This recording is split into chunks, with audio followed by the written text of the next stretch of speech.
All right, guys, thanks for coming out. Thanksgiving week, it's kind of appropriate. I'm really thankful for the seniors that'll be playing their last game at SHI Stadium. These are the seniors that really have laid the foundation of our program here this second go-round. You know, guys like Mayan Ahanatu, who came here as a transfer and really didn't know where he was in his career and became really the leader of our team. You know, the elder statesman, the guy who's a mature guy, Deion Jennings, right, who had an up and down career with injuries, but now the last 2 years has been just a phenomenal player for us. You know, you go down the list, Reggie Sutton, a guy that no one thought would or should or could ever play again, and look what he's done. So, you know, you go down Isaiah Washington, right? Isaiah had plenty of chances where he could have said, this new coach, what am I doing? Kid from Jacksonville, Florida. Instead, he stuck it out, and what a great example for young players that struggle a little bit to see what he's been able to do. And, you know, there's so many guys. You know, Johnny Langan, right, has just done about everything. One of the officials said to me when Johnny went down Saturday, he said, man, is he okay? And I said, I don't know. He said, man, he feels like he's been playing here forever. And, you know, those are the kind of guys that 20 years from now when they come back and Rutgers is winning Big Ten championships and playing in college football playoffs and winning national championships, they're going to know they're the ones who laid the foundation for this program. So I'm very thankful for them, and I'm sure I missed people. But, you know, Kes Abraham, a guy that, if you guys remember, was the Defensive Player of the Year in 2021, and then some injuries have sidetracked him. But my goodness, his attitude is incredible still to this day, is the energizer on our team. So, again, I'll forget people, and I hate to single out, but I just sit here and I am grateful and thankful for the guys. And now we got a great challenge. The challenge is we got to send those guys out with a win, their last game in their home stadium against a very good Maryland team. When you look at them, really talented offensively. They've got pros on the offensive line, at receiver, at tight end, and they certainly have a pro at quarterback. He is as dangerous, you know, as any quarterback in America. And defensively, they're really athletic. I mean, they've got 19 takeaways. You know, when you look at a team that has a bunch of takeaways, they get after the passer. They're really fast. They run to the ball. Their two safeties are as good as there is in America. So they're a really good football team. And, you know, I think they just hit kind of a stretch in the middle of the year, don't really know. But they played really well Saturday and had every opportunity to knock off Michigan. So we know what we're in for, and it's going to be a battle. We both find ourselves in a similar position at 6-5, and a lot of respect for what they do, and looking forward to playing the game. So I'll try to help you with any way I can. You know, after playing three of the best defenses in the country the last three games, will this be more of an indication of where your offense is playing against Maryland? Unfortunately, Maryland's really good on defense. You know, I think they're somewhere, you know, they're in the top 40 in defense in the country. I was kind of hoping when I throw the tape on that I was going to see a defense that was kind of so-so and we could get back on track. These guys are really good. But that's life, as I said, life in the Big Ten. But, you know, our guys, we're beat up. I'm sure they're beat up. It's the end of the season. I'm not sure at some positions who's going to play. I'm quite frank with you. I'm not going to get into who, competitive advantage, but it caught up with us Saturday from a physical standpoint. We are going to have to really muster it up to be able to play the level of football you're going to need to play to win a game against a team like Maryland. Back to the seniors. When you got here, in what ways did you kind of look to them to kind of help establish your culture and kind of guide the younger players through that transition and get to where you are right now? Yeah, that's a great question. And I made it real clear when I came back. The first probably 5 or 6 months, you know, it was a crazy year, right? We never had spring practice. We never had training camp. The season gets canceled. You can't make it up, right? We're having it's just insane. If you think back to it, we tried to do our best in a crazy time, and at what cost? You know, they were the only people on campus. They were living down the street in the dorms. We couldn't even drive them. They had to walk separated by 6 feet. If you think back, it seems insane now, but that's what was the recommendations at the time. And all these kids did was trust in us. And I'm grateful for that. You know, some didn't stick around, and I understood that. I never, you know, the first 5 or 6 months, I never said, hey, if you don't like it, then get the heck out. I tried to prove to them who we were. And then I'll never forget, we sat down by the statue, by the Scarlet Walk, and it was right before, I guess it was like the beginning of camp, but we were told don't do too much because the season's probably going to get canceled. So we went out for kind of a run through with no pads on. And I said, this is stupid. So I said, come on over here. And we sat down. I said, look, I don't know what's going to happen, but we've tried to prove to you that we're here to develop you, we're here to help you, we're here to build a program. But you got to make a decision now. You either have to do it our way or you have to leave. And that was the first time I said that after 6 months. And the guys who stayed, they've done an incredible job. Has it been all linear? No. But they believed, they kept trusting in us, and I'm grateful for that. Like I said, they will be the ones, when you look back, that laid the foundation for what we're building and are going to eventually have built here. So, yeah, I'm grateful to them. What does Tagovailoa do so well? What makes him such a difficult guy to defend and that offense difficult to defend? Yeah, he does just about everything that you would ask a quarterback to do. He throws from the pocket well. He throws the quick game well.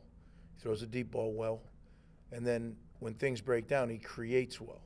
He also, you can tell, runs the offense with precision and ease. You know, he looks very, very comfortable doing it. He's been doing it for a lot of years. He was with Locks down at Bama, and then he came there. So, I mean, he's been in this system for a long time, and you can tell. Yeah, he's a very dangerous quarterback.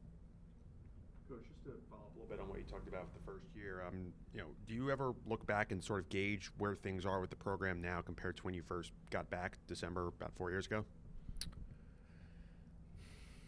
Do I ever gauge?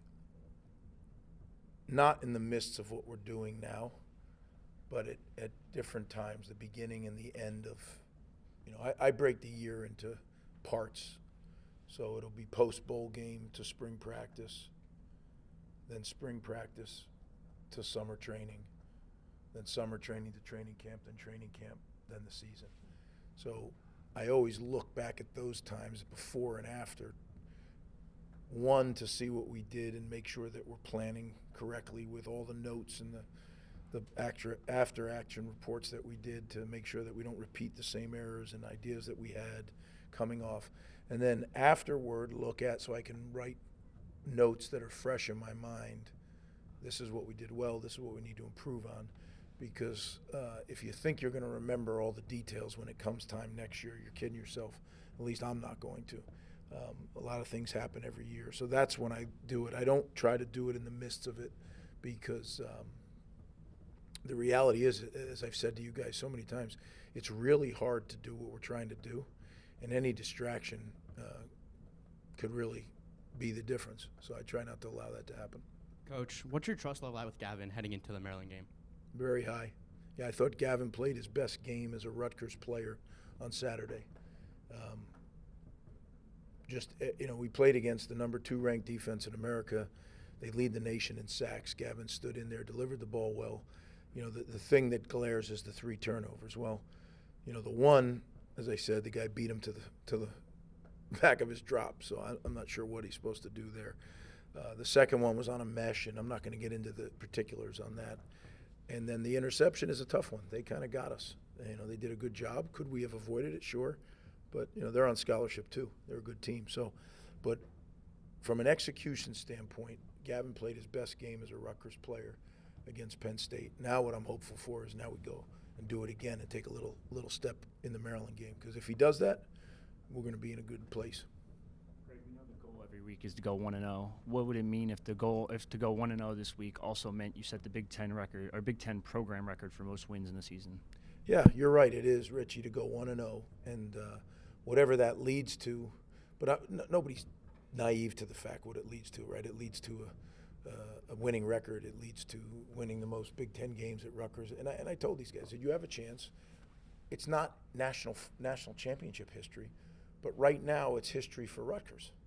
And it's part of the climb, right? It's part of what we're doing. And they're aware of it. Yeah, so I think it would be great. But the reality is that's something nice to think about for a second, and then you better fix your sights on the job that you have to do and the preparation you have to do, because without that, there's no chance of the result being what you want. So that's kind of how we do it. Last year, you ended the season at Maryland in what was probably the roughest game that you had last year. Is that something that gets brought up with the team that you talk about and kind of add to some of that juice? No. That feels like literally 10 years ago. Things were so different then. At that point, I mean, you could tell after that game, I needed to get away a little bit. But that was a long culmination of a lot of things that happened in that season. I feel so different right now going into this game. I'm encouraged, excited more than I've ever been about our team. Yes, it's been 3 tough weeks, but it is my job to look at the development and not the big picture every day, but the development. Are we developing? Because at the end of the day, that's my job. And I know if we keep getting better, eventually that's going to be good enough. But if you don't, right, one day going in the wrong direction, that takes a lot of work just to get back to where you were. And I can't allow that. So that's why, you know, if you're out at practice, you'll hear me say, the standard is the standard.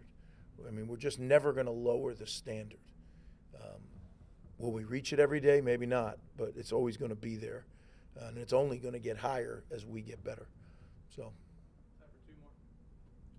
Coach, you talked a moment ago about Gavin Wimsatt, how you said you felt he had his best game as a Rutgers quarterback. What have you seen from him, you know, leading up over the course of the season to put him in position to have that kind of a performance throwing the football? I think he's really, really beginning to understand the preparation necessary. And he's always been a guy that prepares. But to play quarterback at this level, I don't think anybody understands unless they've done it or they've coached it. It's really, really detailed. And there's so many things you have to make split-second decisions on. You know, most people can't do it on a video game. Forget do it live when you might get smashed in the back of the head. So I think it's underestimated. I've said it so many times, and I think people just say, oh, he's just saying that to protect the quarterbacks. To me, it's the most difficult thing to do in sport.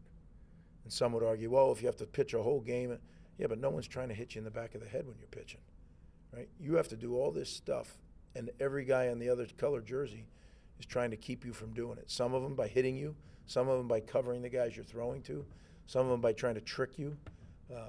So I think playing quarterback is a tremendous responsibility, a tremendously huge job, and I think Gavin's getting better at it every week.